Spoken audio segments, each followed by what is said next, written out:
Comparison भी करके देखेंगे ना, तो पाकिस्तान की हैसियत है ही क्या हिंदुस्तान के सामने। मुझे लगता है जरा सा हैदर हयात साहब के पास चलते हैं और उनसे जानते हैं। मतलब गोला बारूद की अगर तुलना कर ली जाए तो 100 घंटे भी आप लोग हिंदुस्तान के साथ जंग नहीं लड़ सकते हैदर हयात खान। 96 घंटे का गोला बारूद है, क्योंकि वो हालत इतनी खस्ता थी, वो सारा गोला बारूद भी सारा इन्होंने जो इनका स्टॉक था वो यूक्रेन को बेच दिया। सर हैदर हयात खान,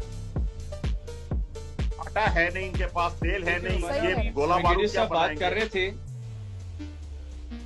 जी हैदर हयात, चलिए, ये ब्रिगेडियर साहब बात कर रहे थे, मैंने बड़ा खामोशी से इनको सुना और अब मैं एक्सपेक्ट करूंगा कि आप लोग भी खामोशी से सुने। देखिए, इसमें कोई डाउट नहीं है कि भारत अददी एतबार से हम पर बर्तरी रखता है। आप लोगों के पास फाइटिंग सोल्जर्स ज्यादा हैं, आप लोगों के पास फाइटर जेट्स ज्यादा हैं, आप लोगों के पास टैंक्स ज्यादा हैं। लेकिन मैंने पहले भी एक प्रोग्राम में ये गुफ्तगू की थी कि नंबर्स कभी भी जंगों के अंजाम का फैसला नहीं करते।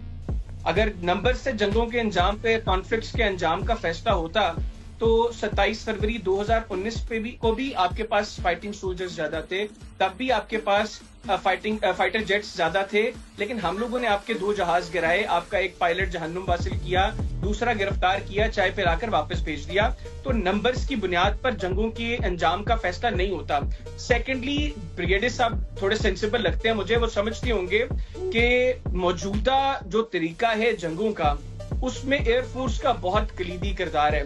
इसमें कोई शक नहीं है कि इंडिया के पास जो इंडियन एयरफोर्स है वो नंबर्स के एतबार से उनके पास फाइटर जेट्स ज्यादा है हमसे। लेकिन पाकिस्तान ने इस चीज को जहन में रखते हुए अपने पायलट्स को तैयार किया, अपनी एयरफोर्स को तैयार किया है। हम इस चीज को, हमारा पायलट हर समझता है कि हमारे एक जहाज के मुकाबले में इंडिया के पास 2 या 3 जहाज होंगे। लेकिन हम लोगों ने टेक्निकली खुद को इतना इक्विप किया है कि हम उन 3 जहाजों का मुकाबला करने की सलाहियत रखते हैं। आपके पास जो राफेल्स हैं, आप लोगों ने राफेल उड़ाए, जो हम बार बार बात कर रहे हैं आपके राफेल्स की।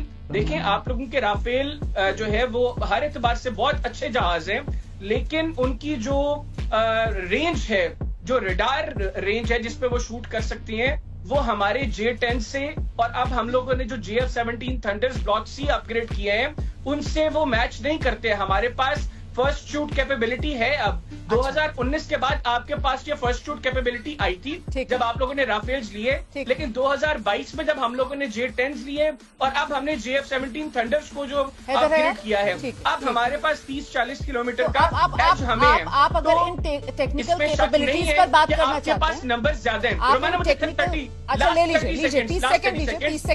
मुझे सिर्फ आपके पास नंबर ज्यादा है, आपके पास हर एतबार से आपके पास जो है फाइटर जेट्स भी, जिस तरह मैंने पहले कहा, ज्यादा है। लेकिन अल्हम्दुलिल्लाह हमारे जो यहाँ पर पायलट्स हैं और हमारी आर्म्ड फोर्सेस हैं, वो इस चीज को जहन में रखते हुए इस चीज का जो है वो उनको अंदाजा है कि आपके पास हर चीज नंबर्स में सुपीरियोरिटी है।